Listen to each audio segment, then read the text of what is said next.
bàbá wa àgbà Professor Khidru Muhammad Abdulbaki àfáà wa ni wọ́n tí ó kọ́lọ̀ kó jáde wọn pẹ́ lórí dáadáa. Wọ́n ṣe lecture kan, wọ́n sọ̀rọ̀ ní ọ̀dọ̀ àwọn Sheikh wa Malami Ubandoma the first, kọ́lọ̀ bá wa sí dáadáa fún wọn. Wọ́n invite wọn sí ọ̀dọ̀ wọn, wọ́n dẹ̀ sọ àwọn oríṣiríṣi. Aláwọ̀kọ́ ni pé wọ́n dákọ̀ ẹnìkankan náà ọ̀rọ̀ wọn o. Àwọn ọmọ yìí, tàbá sọ àwọn ọmọ yìí ẹ̀ tí àwọn ọmọ tó jẹ́, wọ́n sì ń túbọ̀ ta, wọ́n sì ń bú wọn, wọ́n dẹ̀ ń sọ oríṣiríṣi nípa wọn. Ó ṣe ní láàánú gan. Sẹ́wọ̀n tàbá sì ẹ̀dákọ̀ wá nìyẹn, àpàtà àwọn olókùn dákọ̀, wọ́n ń dákọ̀, kódà mí ń dákọ̀ débi wípé tó ń bá wọn lóko jẹ́, wá sí wá láàánú wípé àwọn tó tún wá ń ṣe àwọn ọ̀rọ̀ táwọn ọmọ yẹn ń sọ, wá wò pé agbọ́pọ̀ àwọn ọmọ yìí kéré, wọn sì tí ìjà lẹ́nu kan sì mú lọ́dọ̀ àwọn òbí wọn. Ẹ̀yin tó ti wá dàgbà díẹ̀. Ṣùgbọ́n ibi tí mo fẹ́ lò ń bẹ̀ lélẹ̀, I need to understand àwọn kankan. Mo sì sọ Professor Khidru dákọ̀ ẹnì kankan o. Wọ́n dákọ̀ ẹni tí a gbé owó iná mọ bó Professor Khidru ẹ mọ bó náà ṣe tó, ẹ sì mọ bó náà ṣe tó nú mọ, ẹ mọ bó náà ṣe tó nú ayé gan, ẹ mọ bó náà ṣe tó nú ayé everybody mọ.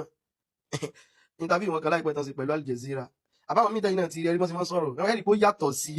ìbẹ̀ sọ̀rọ̀ lọ bí bẹ̀rẹ̀ ṣá. Ẹ báwọn tàbí kan wà tó bá jẹ́ Lárúbáwá, tó bá ní 10 minutes ni, ẹlòmíì pẹ̀lú bóun ṣe mọ́ sọ̀rọ̀ tiẹ̀ tí ó mọ pọ́sì tí ó mọ̀ sí, ó lè sọ 10 minutes yẹn débi 24 hours, torí ẹ̀ wọn ò ní invite irú wọn síbẹ̀, tó náà mọ̀ wípé ẹja fìmẹ́ lè bẹ̀ kọ́là sí pé kọ́là. Àwọn ọmọ yìí wọ́n ń fẹnu ẹ̀tẹ́ káwọn àfáà yìí ní ìsìn, nobody tí ó sọ̀rọ̀, nobody tí ó jáde, ẹ ní sọ kankan, ẹ jẹ́ kí tàfáà àwọn ó dé, kẹ́nìkan kan sọ̀rọ̀, ìgbàlẹ̀ tó mọ bọ́ta, tẹ́mọ̀ ní ẹja mọ̀ ṣe sùúrù, kódà gan Ọlọ́run bá sọ pé, Ànábì sọ pé ibo lẹ wà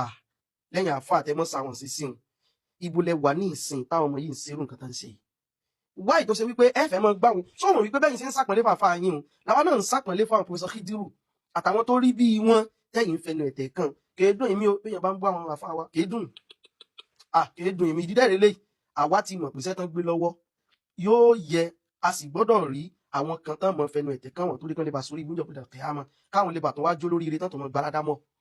Àwọn ti mọ̀ pé yóò ṣẹlẹ̀, so àlè mọ̀ exchange words pẹ̀lú àwọn èèyàn lórí ó bú àfáà wa, ó bú ẹ ta gbà fún, ó bú ẹ ta rárá o. Ṣùgbẹ́ kọ́lá kọyìn téèyàn bá sọ tó rò pé kò rí bẹ́ẹ̀, sọ̀rọ̀ lórí tó sọ tí ó rí bẹ́ẹ̀ yẹn. Àwọn nǹkan tẹ́ ẹ máa ń ṣe rèé, tó bá ti wá dìgbà tí ẹni tẹ́yìn náà gbà fún un tó bá wá ṣe kinní kan táwọn èèyàn bá wá jáde sí ìgbà yẹn lẹ́ẹ̀tọ́ bá ti dá lọ́dọ̀ọ́dọ̀ bí ṣe máa bẹ̀rẹ̀ nu sí Professor Khidru sọ́dọ̀ àpẹ nìkan kan. Ọ̀rọ̀ tí wọ́n sọ wọ́n sọ̀rọ̀ pẹ̀lú mi agídí lásán ní fi ń jó mímọ́, ó lẹ́yìn ṣe rò wípé wọ́n lẹ́lẹ́fọ́ ó ní ṣùgbẹ́ fọ́ mi ìṣẹ́fà kìtàn ẹjọ́ ta ló bí,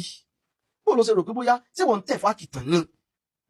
Wọ́n lẹ́lòmí agídí ní fi ń jó mímọ́ láwùjọ wa ẹ̀, ẹlòmí kò yí òdodo dẹ ní o, àwọn èèyàn kan wà tẹ́ pé local champion ni wọ́n o, even wẹ́sẹ̀ local champion gan